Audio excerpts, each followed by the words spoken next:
Hello বন্ধুরা, good morning. Welcome to my Saraswati kitchen. আশা করি তোমরা ভালো আছো আর আমি অনেক অনেক ভালো আছি। আজকে সকালে রান্নায় চলে এসেছি। আমার হাতে দেখতে পাচ্ছ, এটা দিয়ে আজকে কচুলতি বানাবো, কিন্তু এটা পুরো সম্পূর্ণ নিরামিষ বানাবো কচুলতিটা। তো তার আগে আমি এটা কেটে নিই, চলো। দেখো, আমি কচুলতিটা ভালো করে কেটে ধুয়ে পরিষ্কার করে নিয়ে এসেছি। এবার এটা আমি হালকা করে ভাপিয়ে নেব। তার জন্য আমি এখানে কড়াই বসিয়ে নিলাম, গ্যাসটা ধরিয়ে নেব।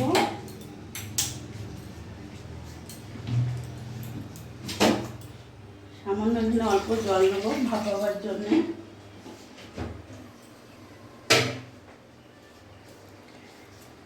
এই জলের মধ্যে আমি সামান্য লবণ দিয়ে দেবো আর এই কচুলতিটা দিয়ে দেবো।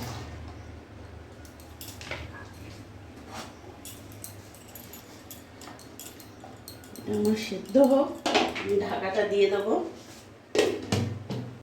এবার আমি কচুলতিটা সর্ষে বাটা দিয়ে করব, যেহেতু পুরো নিরামিষ করব। এখানে কালো সর্ষে 1 চামচ নিয়েছি, সাদা সর্ষে 2 চামচ নিয়েছি, আর এখানে কাঁচা লঙ্কা তোমাদের ঝাল অনুযায়ী কাঁচা লঙ্কা দিও।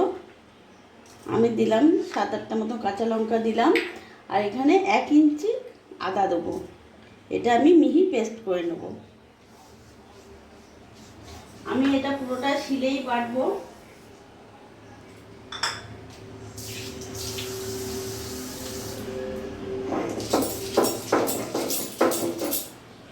আমার ততক্ষণ কচুলতিটা একটু সেদ্ধ হয়ে যাক, আমি একটু ততক্ষণ এটা বেটে নিই।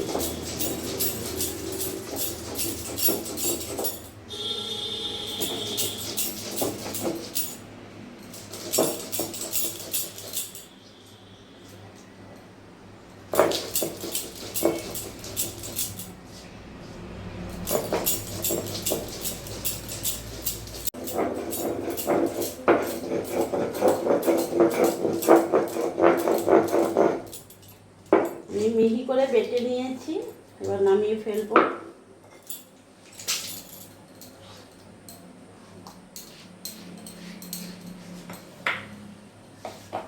আমি এই যে সর্ষেটা পুরো মিহি করে পেস্ট করে নিয়েছি।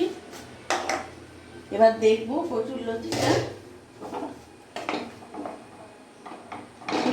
আমার হয়ে গেছে ভাপানো। এবার আমি নামিয়ে ফেলবো।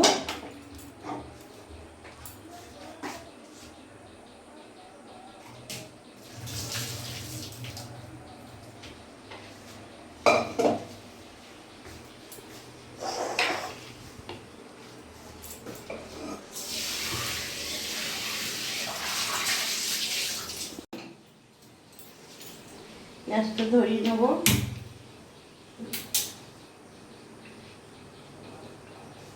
কড়াইটা আমার গরম হোক। কড়াই গরম হয়ে গেছে, এবার আমি সরষের তেল দিয়ে দেবো।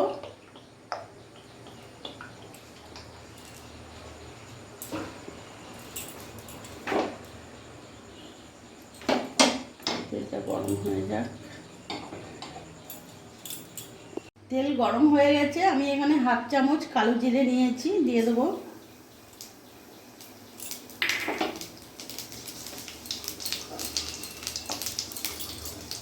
কালো জিরেটা ভাজা হয়ে গেছে, এবার কচুলতিগুলো দিয়ে দেবো।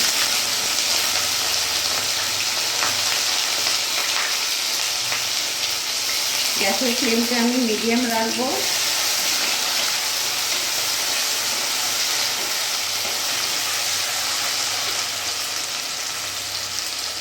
এরই মধ্যে আমি এখানে সামান্য হলুদ দিয়ে দেবো।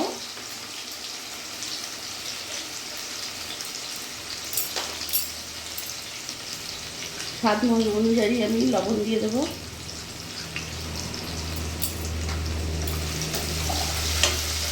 ভালো করে নাড়াচাড়া করে নেব।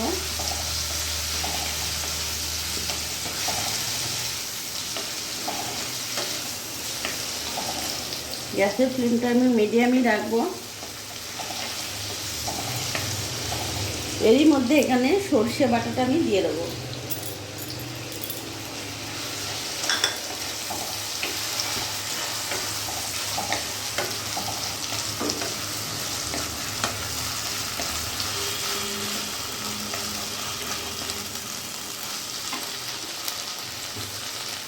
হলুদটা আমার কম লাগছে, আমি আরেকটু হলুদ দেবো।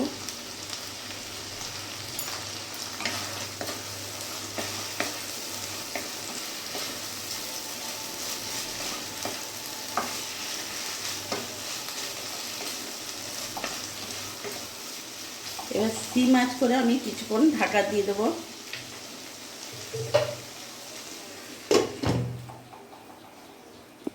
আমি এবার ঢাকাটা খুলে দেখব। আমি কিছুক্ষণের জন্য ঢাকা দিয়ে রেখেছিলাম।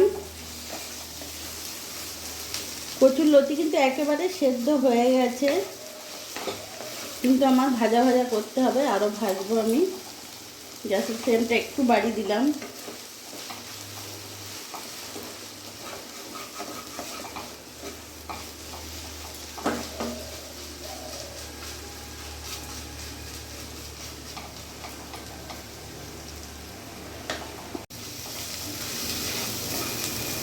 দেখতে পাচ্ছ কত সুন্দর সেদ্ধ হয়ে গেছে পুরো। জাস্ট একটু ভাজা ভাজা হলেই আমার নামিয়ে দেবো।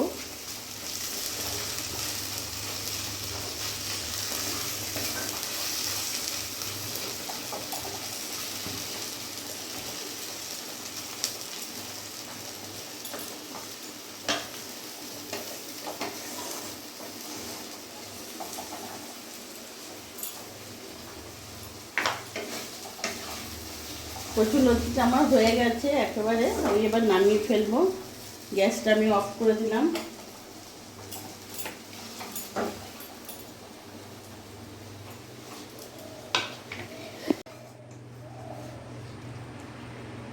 আমি পুরোটা নামিয়ে দিলাম।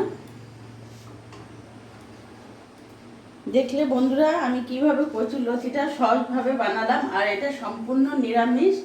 অনেকে, আমি এর আগেও চিংড়ি মাছ দিয়ে বানিয়েছি, কিন্তু এই কচুরলতিটা সম্পূর্ণ নিরামিষ।